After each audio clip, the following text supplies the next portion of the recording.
Money can buy comfort. Money can buy power. But there's one thing money often fails to buy, and that is wisdom. This is the story of Victor Hale, one of the wealthiest men in the city, and Mr. Elias Carter, a poor schoolteacher no one paid attention to.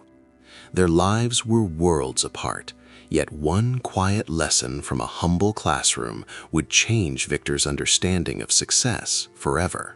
Victor Hale was admired everywhere. He owned multiple businesses, drove luxury cars, and lived in a mansion overlooking the city. People praised his intelligence, his confidence, and his success. In Victor's mind, wealth was proof of worth. To him, life was simple. Rich meant smart. Poor meant failure. He believed money was the ultimate measure of intelligence, and anyone without it simply hadn't earned respect. Mr. Elias Carter lived a modest life. He taught at a public school with cracked floors and worn-out desks. His paycheck barely covered rent and food, yet he never complained. He dressed simply, spoke calmly, and showed up every day fully prepared. To his students, Mr. Carter was more than a teacher. He listened, he guided, he cared. He didn't look successful, but his classroom told a different story. At a local community event, Victor publicly questioned the value of education. Looking directly at Mr. Carter, he asked, "If education leads to success, why are you still poor?" The room went silent. Everyone expected Mr. Carter to feel embarrassed. Instead, he smiled. "Come visit my classroom tomorrow," he said gently. Victor agreed, curious, confident, and slightly amused.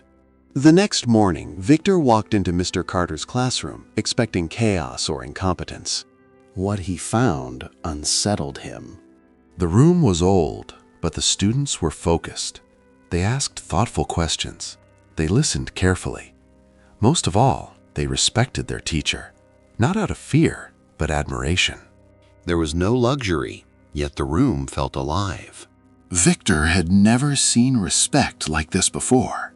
Midway through the class, Mr. Carter asked, "What is the difference between knowledge and wisdom?" After a few student answers, he turned to Victor. "Knowledge helps you earn money," Mr. Carter said calmly. "Wisdom tells you when money stops being important." The words hit harder than Victor expected. Mr. Carter continued, still calm. "Arrogance makes people loud. Wisdom makes them listen. Many people are rich in money, but poor in character. They win arguments, but lose peace. They gain wealth, but lose themselves." No one accused Victor directly. That made the message impossible to ignore. After class, Mr. Carter walked Victor outside. "You asked why I'm poor," he said. "I chose a life where success is measured by how many minds I help grow, not by what I own." Then he asked one final question. "Victor, when was the last time your wealth made someone wiser?" Victor couldn't answer. That night, Victor couldn't sleep. He realized people admired his success, but didn't trust him.